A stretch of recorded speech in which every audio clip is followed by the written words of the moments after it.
Good evening, good evening. We're back in action. We're locked through launch, as we say in Hawk. My name is Travis. This is Oscar Mike Radio number 192. 192.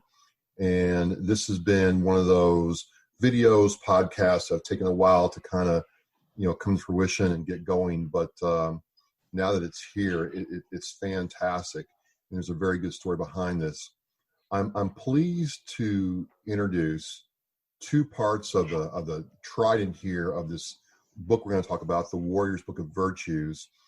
Matt Bloom, United States Marine Corps, and Richard Bryan, United States Navy retired, and Matt Bloom, United States Marine Corps, the authors, or two of the three authors of the book, The Warrior's Book of Virtues. Gentlemen, welcome to Oscar Mike Radio. Thanks, Travis. Thanks for having us here. Absolutely, guys. This has been a while in coming, and I'm going to start off by saying that I got a hold of your book. Huge shout out to Ben Biddick of the Get Up Nation podcast. Ben Biddick is a published author, Army veteran, works in the healthcare industry and private coaching. And he said, you got to read this book.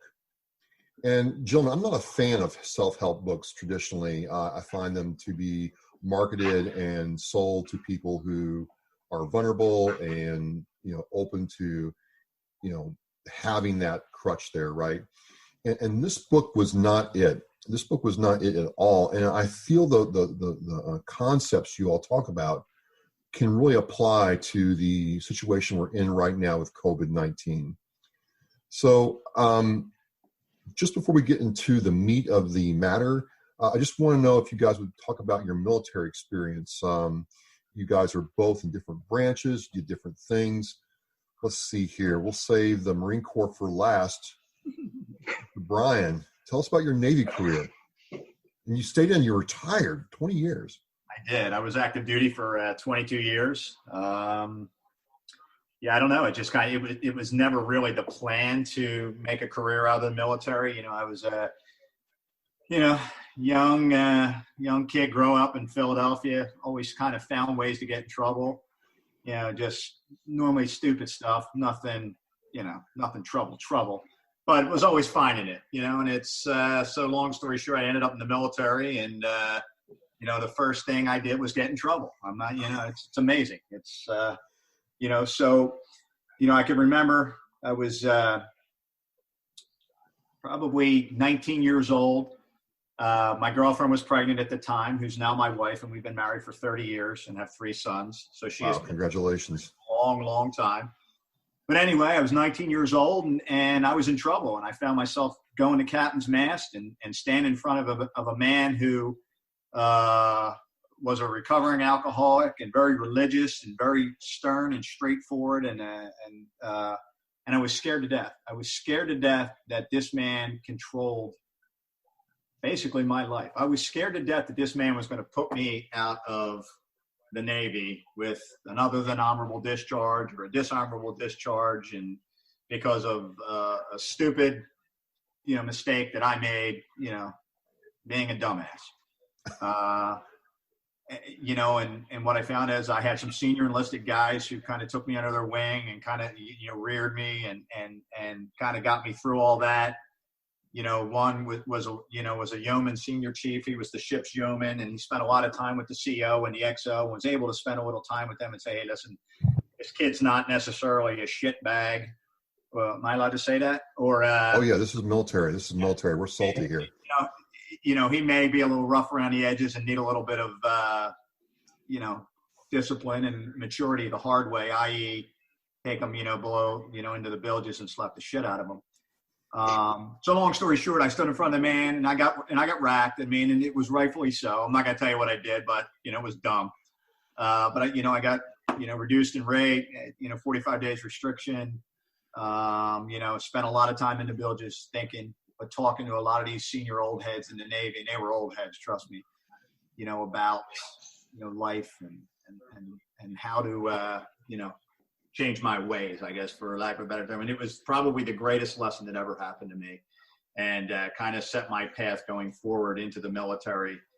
Without that experience, I don't know. I may have just gotten out after 4 years, or I may have just, I don't know. But in any way, kind of set me on a path. I mean, obviously I took a reduction and I worked my way up through the ranks and spent a majority of my career on the green side, as a doc, which was the greatest, time of my life. Now, we have a question real quick. Is it true? I've been told two things for the last 20 years of my life. Three things. A gallon of water a day, Motrin, and clean socks. Is it that simple, Doc? If you have H2O, 800 milligram Motrin, Ranger can if you're an Army dog, whatever, and you can change your socks when you're told, then you're going to survive just about anything that gets thrown at you, to include tours in Iraq and when you get hit. That's, that's what I told one of the first guys that got hit. Hey, listen, I got you, brother. Don't worry about it. I know your leg may be laying over there, but I'm going to give you a little bit of water. Give you this Motrin, and we're going to clean your socks off and change you and get you squared away and get you on a bird and get you back home. But yeah, it's true. I mean, that's about what they teach at Corps School, to be honest with you. But it's a little bit more than that. But yeah, I certainly gave my share of water, Motrin, and socks out to my guys. We certainly did a lot of by the numbers with the canteens as well. Some knuckleheads need that extra motivation, that extra push. Like, hey, we're going to do this the easy way, or we're going to do it the hard way.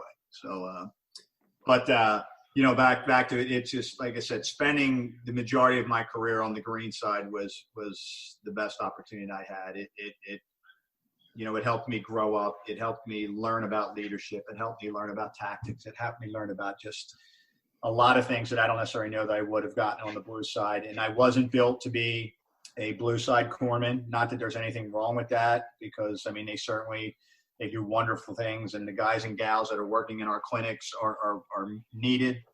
And it just wasn't necessarily my temperament. For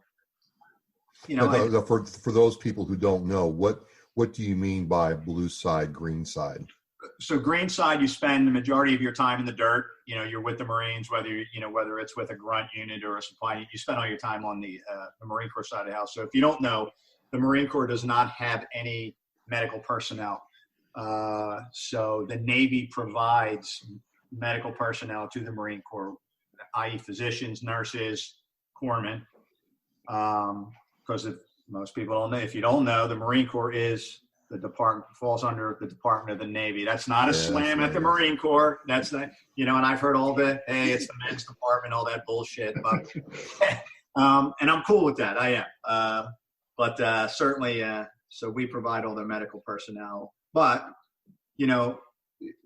you're indoctrinated in the Corps. You go to field med school, and it doesn't end at field med school. When you go to field med school, it's 6 weeks of learning how to march, learning how to clean a weapon, learning how to shoot a weapon, learning how to do some rudimentary basic field care, in an unsterile environment, how to patch them up and get them out of there and get them on their way, if you do go into harm's way.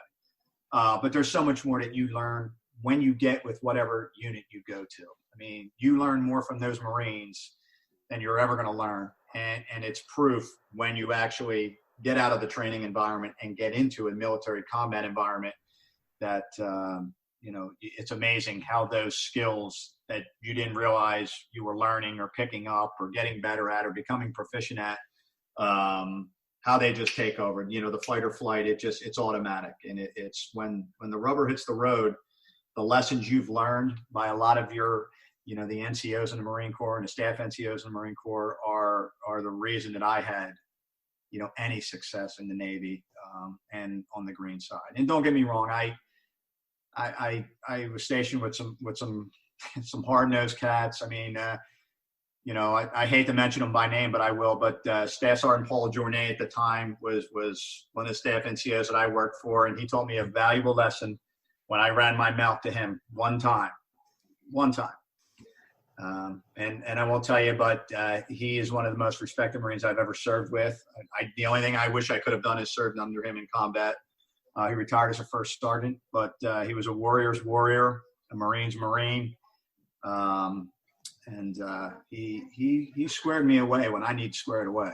And I was a young third-class corpsman at the time. And I needed All right. All right. so motivation. We'll get into some more of your career later. I'm really interested to hear from Mr. Bloom right now. Mr. Matt Bloom served in the Marine Corps. What was your experience like? You know, because we're all riflemen, right? We're all Marine riflemen at heart, but every Marine's experience is different based on, you know, time served, MOS, all that stuff, man. Yeah, mine wasn't too crazy. I went in later. I was 21 when I enlisted. I was commuting to college, Penn State branch campus here in Pennsylvania. I didn't have any direction at all. I mean, I had, you know, Buzz went and got in trouble and scared straight, and me, I just wandered around for 3 years not knowing what the hell I wanted to do. I started at Penn State for business, switched to engineering, and then finally switched to criminal justice because I just had no clue. So I enlisted in the reserves here. There's a military police unit here in Pittsburgh. No, it's not as bad as you think. So our unit it was not a garrison unit. We all did field operations. So we never wrote tickets. We didn't do any, like, I couldn't tell you, like, someone asked me, like, what's a 10 code? I'm like, I don't know what the hell a 10 code is. What the fuck is that? So we all did, you know, route reconnaissance, prisoner detainee stuff. I mean, we did all that. We were in the field. So I enlisted, went to... Wait. MPs go to the field? Not the ones in Yuma, Arizona. Trust me. They didn't go in the field. We did an AT in Yuma, Arizona. I want to say 2000, summer of 2000, I went to Yuma, and they sprayed us with OC spray in the middle of the 110, 115 degree weather. I'm like, I would thank you for not being garrison MP, because I would never do this. I'd quit. You know, I'm out. If this is what it's like, these guys riding around on bicycles and saluting every car that comes through, I'm like, nah, this ain't for me. All right. So, but, you know, I had a good experience in our unit. We had a really good I&I staff, which is active duty side. Every reserve unit has an active duty part that lines up their training gear, all that kind of stuff. And we were fortunate. We got to, we went to Estonia, Greece, Thailand, Japan, Norway. I mean, our unit traveled quite a bit for field operations training. So I was pretty fortunate in that aspect. And then, you know, come the big drawdown in Iraq, we got activated and we attached to a CSSB out of Camp Lejeune. Was there for the initial push, MOP level 4, all that kind of fun stuff. You know, you go through the briefings where 15% of you are going to die in the first week and all this other kind of crazy stuff. And I think I was 24 at that time or something. And, you know, it kind of is very eye-opening to what shit, I got to get my life together here, because I'm just bouncing around and not having a clue. And then after that deployment, we came home and met Buzz. Actually, Buzz helped us out in Lejeune when we came back. He attached to our unit as an I&I corpsman and got us squared away there. That's a pretty good story. And then it was we had the birthday ball, as Marines know, on the weekend of November 10th. It was actually, I think we had it on the 10th. And then next day was Veterans Day. It was a Monday. And we got called from our unit, said, hey, we're getting activated again. And then Buzz has quite the stories about getting to go with us, because they weren't going to let him go with us at the time. And so we deployed the second time, and Buzz and I and our platoon, you know, great unit, great platoon, though. I mean, we were sent down to Fallujah, and we're part of Operation Phantom Fury in November of 2004. So we spent some time down there, and you know, I enjoyed it. I would go back with those guys in a heartbeat. I think, you know, as Marines, you know, it's a very tight brotherhood, and those were lessons and experiences that I've taken with me and I use today in my daily life as a police officer. And you know, it's nothing I would regret, or I would do it again in a heartbeat. So came back and finished out my 8 years with the Corps, and turned down OCS to not the delight of my commanding officer. So I figured it was. What's that? For me, because I remember putting that damn package together for you, sweetheart. I know. We had 4 business days to put the OCS package is probably, you put it all together, it's a half-inch thick of paperwork. And we had 4 business days to put it together, and went on terminal leave, which is, vacation more or less. And they called me and, hey, your school date's October. I'm like, no, it's not. And this was in August. I'm like, no, I'm getting out. So ended up getting out after 8 years, and here we are.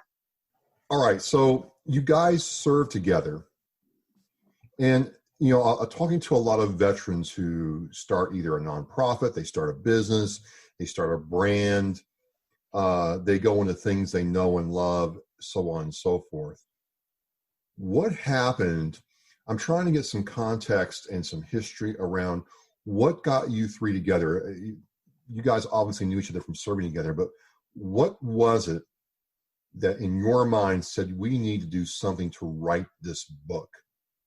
Because this just didn't come in a vacuum. There had to be some events or some experiences that led you 3 to say, we're drawing a line and saying we're going to do this thing, we're going to start doing this, and these principles need to be talked about.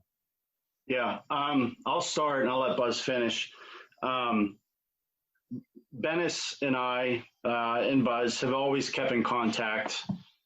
Bennis is very entrepreneurial. He's done some startups. He loves business aspect.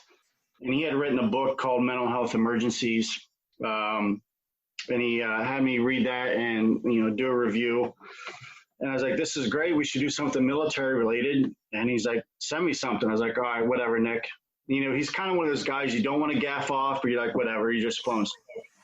And Buzz and I worked at the VA hospital together from 2007 till 13. And then when I became a social worker, Buzz and I both worked in the Operation Enduring Freedom Clinic. And I think what drove us to do it is because we were seeing some of the level of disgust, not in care. No, I mean, we're not, we could sit here and people want to bash the VA, whatever. I get my care there to this day. But we saw the flip side of it. And, as a Marine, and Buzz knows this as being, Fleet Marine Force for so many years, on the green side that, you have an esprit de corps, you have these core values that are inside you. And we were finding that when people were discharged, they forgot all that. And then they come to the VA and they become entitled and they become, belligerent and, just stuff like that. Not everyone. I mean, you have your 10%, right? You have your 10% anywhere. Bad cashiers, bad doctors, what have you. But we were finding that there was this huge disconnect between the veterans and the VA and, getting help in general outside of the VA. And some of that grew into frustration. And we kind of were like, we got to do something to help people help themselves. Not the genuine self-help book, like you said, that, hey, read this book and you're going to be better. And no, we're not of a mind to believe that if you read something, some fairy comes down and you're automatically healed. Like, it's a lifetime process. So I think those experiences and frustrations drove us to put this together. I'd finally reached out to Nick and gave him a little bit of content of some direction. He said, we need more. And then he mentioned Buzz. I mentioned Buzz. Buzz finally agreed. I mean, it was like pulling teeth. Well, after the officer package, he might not have been as motivated. You would have thought he was getting the silver bullet or something like that. He was like, God, come on, man, just give us an answer. But we pulled him in, and we had 3 of us online doing a Google Doc. We had some outside help with Ben Biddick and Carol Richmond, who helped us translate our stories into English. It just came together on a Google Doc. So, well, there's a will, there's a way. So what was your involvement, Buzz, with this? Well, initially, like I said, when they approached me, and I love Nick as well, but I always, I used to call Nick, you're I always thought he was a shyster. Like, it's like that used car salesman. I'm like, oh, Jesus Christ, dude.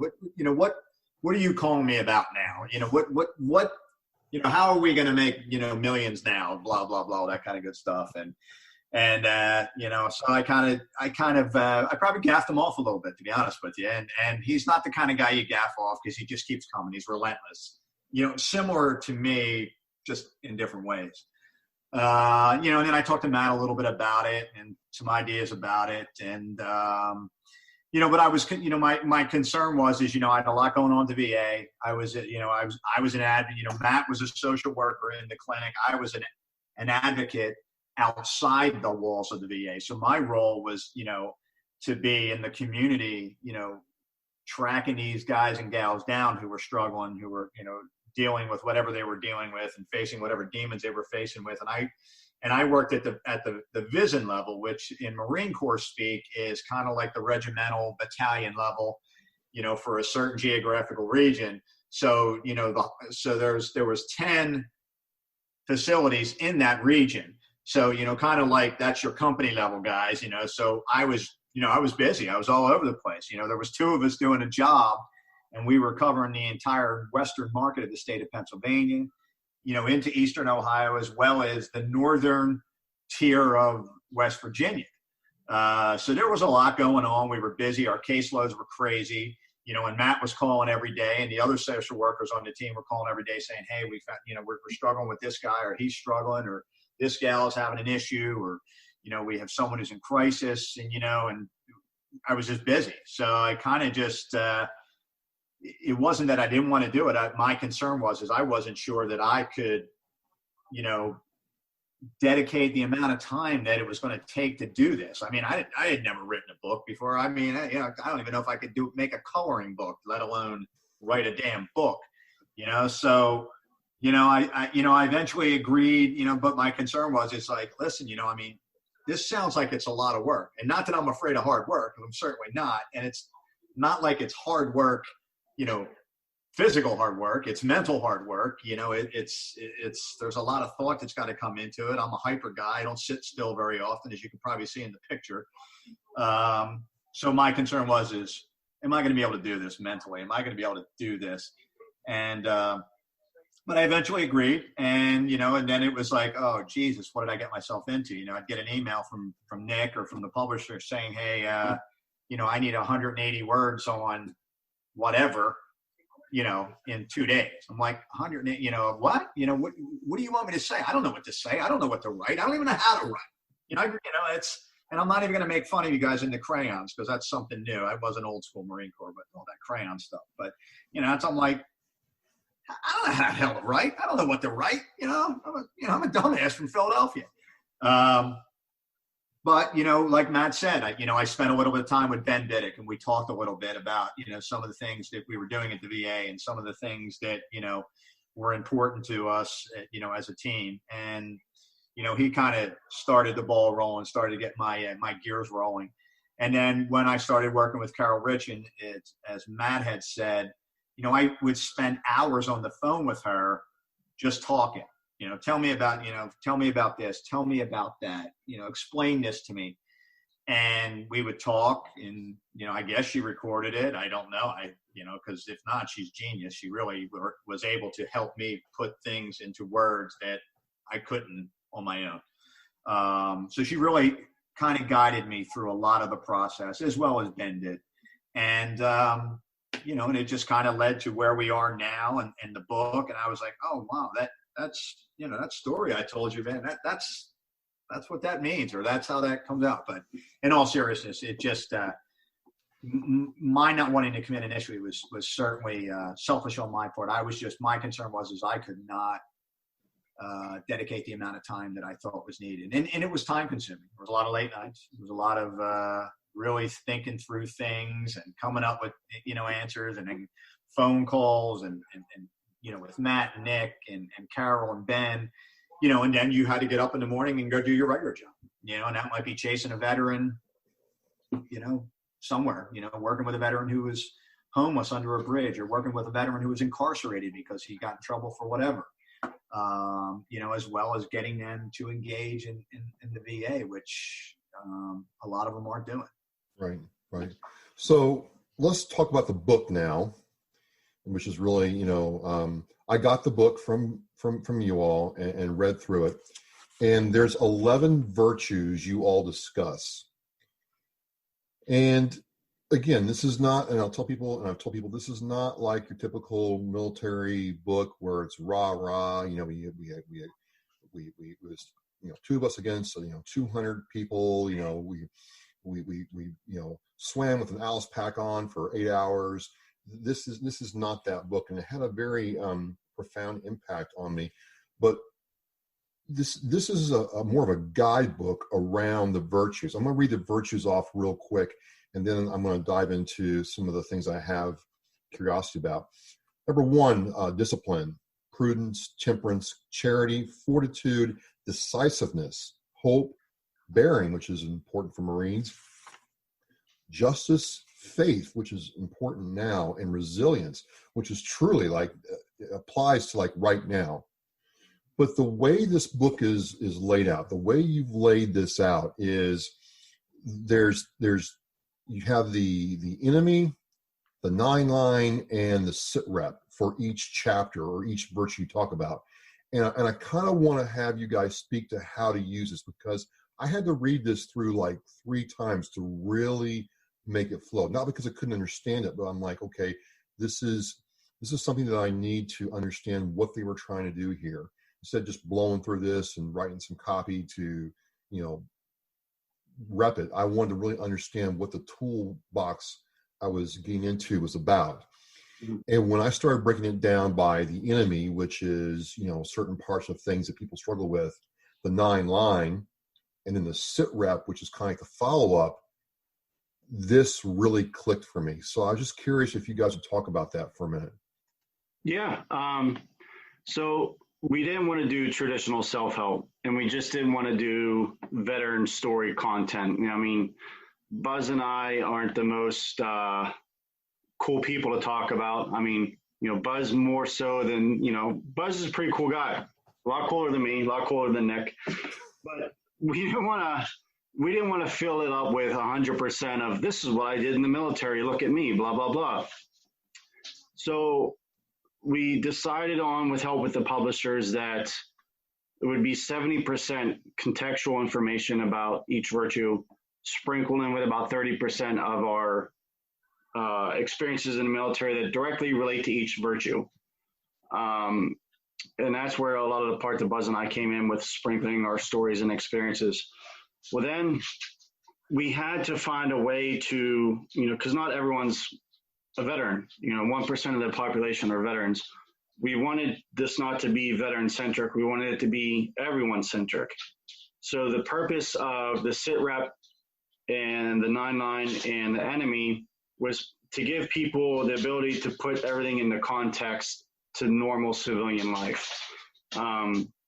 With the 9-line, from the military, you have your 9-line for your medevacs.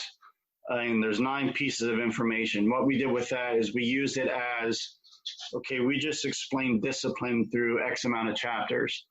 Well, now we're giving you 9 steps that you can take to practice discipline on your own in the world on your own time. And we did that for each virtue because we wanted to give people, okay, here's some historical information and stories about discipline. But how do you apply it? That was a lot of the problem that we see with self-help books. Go see a doctor, go take medication, love your family, go to a job, and blah, blah, blah, and you'll be fine. You're healed. We want people to take in their own lives into their own hands, more or less, and be invested in themselves and work on their own time. I'm not a fast learner, so whatever I need to do in my life might take me 6 months, where it might take you or Buzz 3 months, and so on and so forth. So this book allows people to dive into a virtue if they're struggling with it. I'm really struggling with my faith, or man, I want to really quit this job and I'll dive into resilience today. This book allows you to pick each virtue on your own time. Like you kind of said, you 3-4 times to dive through it to kind of get the gist of it. That's exactly what we wanted for the readers to do, to pick apart, okay, what do I need to work on today? Or what am I struggling with? And you can go back and reference it and read it. You'd be like, you know what, I'm not really practicing this step today. I'm going to put some more emphasis and focus on this in my life and see how I can make improvements. And then I can go back and look at the sit rep or the enemy context of the book and be like, you know what, that's exactly what I was going through. I beat the enemy and this is where I'm at now. And that's what we wanted people to focus on, not necessarily, read the book from, front cover to back cover and put it on a shelf and like, I'm good. This is, like you said, a guidebook or a roadmap that you can pick up anytime, reference it, and keep learning. No, that's exactly how I felt. I've come, because I'm putting this up here. I've come back to this several times with things with, life, work, just doing this video podcast now, or talking to some other, military guy, Marine Corps brother about what's going on. And it's like a toolbox that I have, and I can reach into my toolbox and grab this tool. And then there's a little kit in here that tells me, how to do it. And it's really laid out well in that respect. So I think it's important to talk about it. Buzz. Before you go on, I'm sorry. We're not downplaying the need for doctors or medication or anything. No. Like you just said, this is an extra tool that people can practice daily on their own, outside of an office, or in conjunction with medication and so on and so forth to better their life. Absolutely. He always answers, when people ask that, but he always answers that extremely well. I think, a couple of the interviews I've done, it's people ask me, I said, what do I want people to take from the book? And I agreed it. I don't think it's a book that you necessarily read cover to cover. You certainly can. But I think it's one of those books where you can have it and you can utilize. It's kind of like my Green Monster that I still carry to this day with me. I still have one, believe it or not. And believe it or not, they are in the VA system, so I can get you one if you need one. But, I carry that to all my meetings, and I have it with me, and I have the one that I carried through my tour, and I rock with Matt with me with all the information and probably stuff that's, I don't know, probably should have been declassified, but I still have it, and it's in my foot locker. But I think this book is a book that you can take with you, and you can utilize it at difficult periods of your life, at times of struggle, at times when maybe something is not going well, and you're struggling in life in general. You're having a problem at work, you're having a problem at home, you're having just any sort of problem. I think there's some of the virtues in there can help you and guide you through some of those issues and some of those problems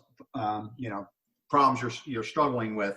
It really can help guide you and get you through some of those things. Because it's hard to say, well, what does fortitude mean? Or what is, like you said, resilience mean? How do I utilize them in my everyday life? And even at times I had to sit down and think about it, like, oh, okay, that makes sense to me, or I can do that. And I can say, you know what, and if I continue to work at it and continue to get better and work towards it, I'm going to be okay. It's doing the right thing at the right time, doing the right thing when maybe everyone, isn't paying attention. These are things that hopefully the book will help get you through, will help guide you through. Like I said, I'm not saying it's the answer for everything. But I think it's something that you can utilize and can help you out.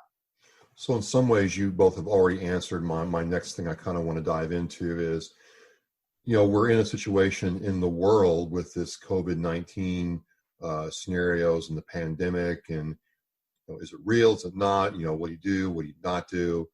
And people are not reacting to this like I thought they would. Maybe my thought was, we're going to be like we were in World War I and World War II, and come together and fight this thing. And it does not seem to be going that way. Just my view.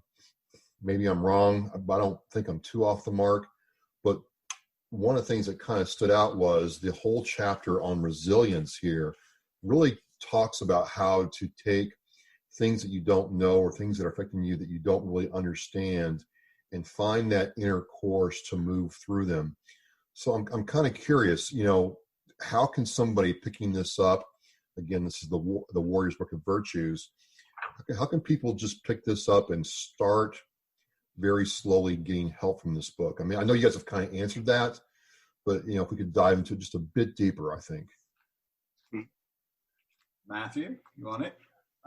So like we just said, we can go from virtue to virtue and read at our own pace, and like you said, one topic at a time. So I think for someone who just buys this book off the top and looks at it, we have really good forward. We have a really good roadmap that explains the layout of the book. But then they should just dive into whichever virtue suits them at that time. Me personally, I would suggest for everyone to read discipline first. That is the first virtue we talk about, and this is the hallmark of the Marine Corps. I think it's the hallmark of anyone to be successful in life. If you're not disciplined, then you're kind of just, your life is complete chaos, in my opinion. But with given the current climate, I think resilience is very important. And to kind of translate that into what's going on now, and I kind of would second your opinion that I would thought everyone would come together, and kind of like we saw in our generation with 9/11. I think to an extent, and I'm not diagnosing us, but I think our society has a bit of ADD, attention deficit disorder, ADHD, to where, in that first week or so of quarantine, it was kind of cool to be quarantined. I'm going to stay home. I'm going to take a break. I'm going to take care of my kids. I'm going to do my part and help out so other people don't get sick. And I think that luster wore off really, really quick, whether it's for financial hardships with everyone, a lot of people losing their jobs, or impatience with, when is this going to be over? But we kind of lost our focus a little bit. And I think, as you touched on resilience, being resilient is able to push through those hard times and to keep going, stay focused on the task at hand. And I think for people, if they pick up and they read the book, they're going to see that. And, we do provide information and stories from personal things that have happened in our lives that will help them understand and put things into perspective. On a daily basis, I have a girlfriend and we don't live together. And, she was, her father was in the military, and she wasn't alive for him to go away for more than 2 weeks. And, she's like, every day, this is rough. I'm like, you know what, I empathize with you. I said, I'd rather you vent to me, because for me, this is fine. Like, this is like a deployment. Like, this is an easy deployment, and a lot of people are like, well, the news said this and the news said that. I'm like, this is genuinely what happens in the military. It's not if something happens, it's when it's going to happen. And the plan you got from your company commander is going to change 10 times before you execute it. And I'm putting that lightly. It's probably more like 15, 20 times. And it's hard for people to kind of put that in perspective unless they've been through this type of situation like we were in the military. And I think, a lot of people can gain some confidence and understanding with the information we have in the book. Buzz and I kind of struggled at first to kind of, we do have social media outlets for the book. And we didn't want to get too wrapped up into, pushing the book per se. And I don't think that's what we're even doing now. I think with this conversation, we're comforting people and educating people to take stock in themselves and to find out what works for them. But I think, like you said, that given the present climate, it is time to talk more at hand for people to understand that, hey, these resources are out there. Take a look at it. If it works, great. If it doesn't, then move on. But I'd be hard pressed for someone to read our book and not be able to take at least one or a couple of things from it that would actually help them out today.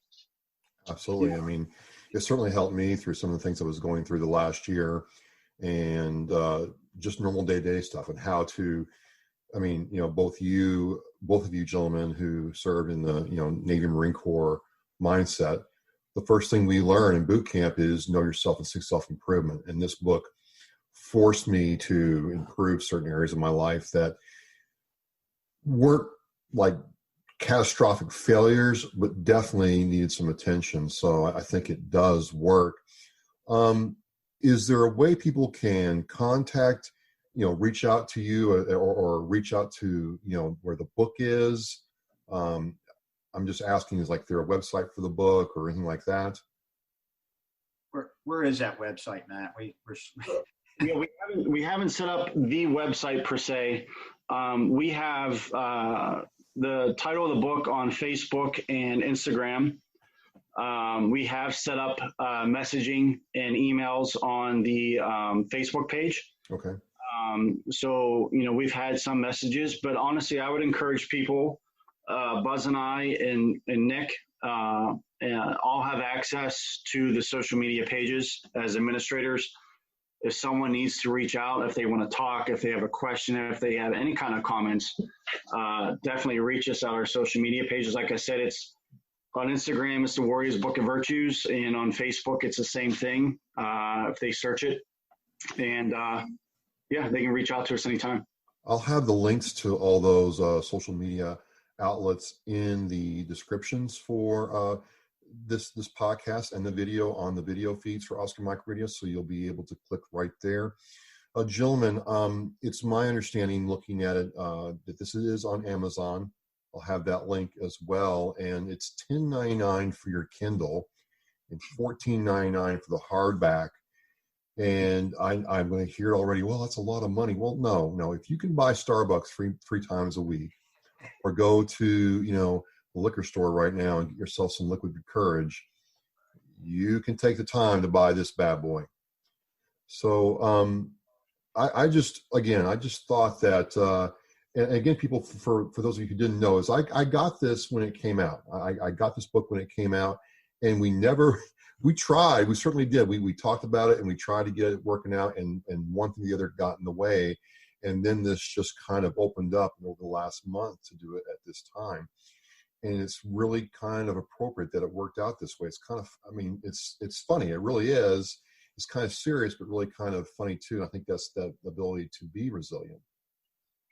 Yeah, I agree. And I'll let Buzz go on with that. And there's been a couple of things that have happened within the last week and last month as far as the book. That Buzz and I and Nick have had the opportunity to share stories or even offer support to local veterans. And at first, when you get involved in something like this, you want to do it now. This, not that I'm sick of this hurry up and wait stuff that I had to deal with in the military. But as we've waited, these opportunities have flourished into something really, really positive. Yeah, in light of the current world climate and this pandemic that we're dealing with now, people are frightened, people are scared, people are afraid of the unknown. They don't know. No one really knows. Or at least we don't know who knows what or doesn't know what. You have to be resilient. You can't look to say, we can blame this person, or we can blame this country, or we can blame that, say, hey, that's the reason we are in what we are in, or we don't have enough, ventilators here. And, New York City is, now has, so many cases and people are frightened and scared, and, we're on lockdown. What am I going to do? Where am I going to go? Really, I tell people, just, listen to what you're being told. I'm part of the incident command for the West Palm Beach VA down here. I'm the liaison officer, so I do all the morning situation briefs. It's doom and gloom. It's the worst of the worst. Every morning I get the pleasure of spending, a couple hours on the CDC websites and all the media outlets and, the Department of Health. And I get all this information and all these numbers, and I look at it and I think, my God, we're at this number. We just surpassed 100,000 dead. New York City has this. I'm looking at the estimates and when it's going to peak and when it's going to do this and that. And there's nothing that says, hey, it's getting better or it's getting worse or any of that. but you just continue to go through, you continue to press forward. You continue to hope, you continue to, whatever your faith is, you utilize your faith. It's difficult. I mean, and I think it's, once again, I think it's fear of the unknown. I think nobody knows where this is going to take us, how long it's going to take. I read somewhere today that the governor of Texas plans on opening up the state next week. Well, I don't know if that's the right answer or the wrong answer. And I don't know that I'm the person to say whether it is or isn't. Then you have Governor Cuomo in New York City who, is saying what he's saying, and the governor here in Florida is under pressure because he opened churches for Easter tomorrow. Well, once again, to me, you're being told social distancing should help. It is helping. We're getting, we're learning more from it. So to me, if the governor's, if you as an adult or a responsible human being, wants to go into mass or into a church or into a public location, even though you're being advised, maybe it's better that you don't, at some point you have to make the decision, whether it's right or wrong. I mean, we're adults, for us who have been that doesn't mean because I'm in the military, I can make a wiser decision or the wrong, right or wrong, but it's, do what you think is right for you, but listen to what people are saying, take the advice of what people are saying, and then you make a judgment. We want to force blame on other people and say it's this person's fault or that person's fault. Not to repeat myself, but we're going to get through this. It's unfortunately there's a lot of people that are sick and a lot of people that are losing their lives. But we're going to get through this, and I really believe that it's going to change how we operate for a lot of things. I mean, I can tell you from a VA standpoint, I don't know that we'll never operate the way we were operating prior to this pandemic.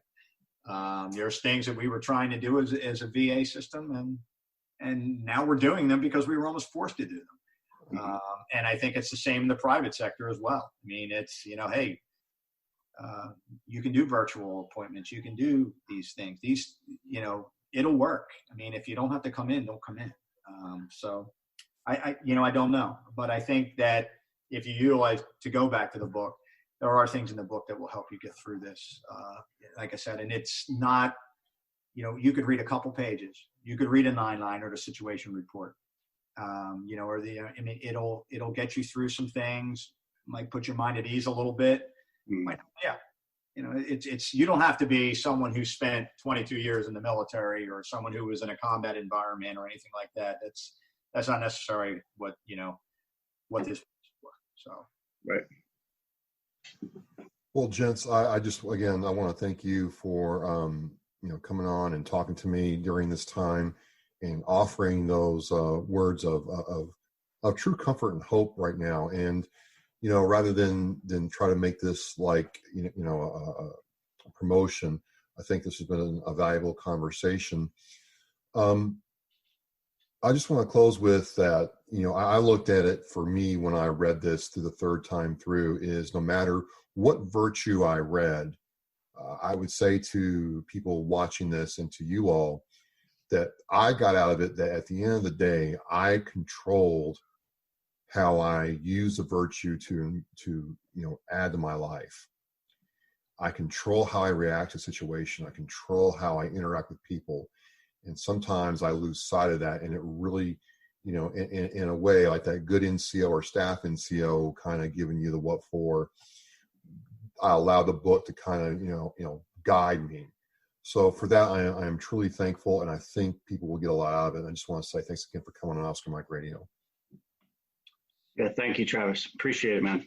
Travis, I appreciate what you do. It's great to finally sit down and talk with you other than on the line. So.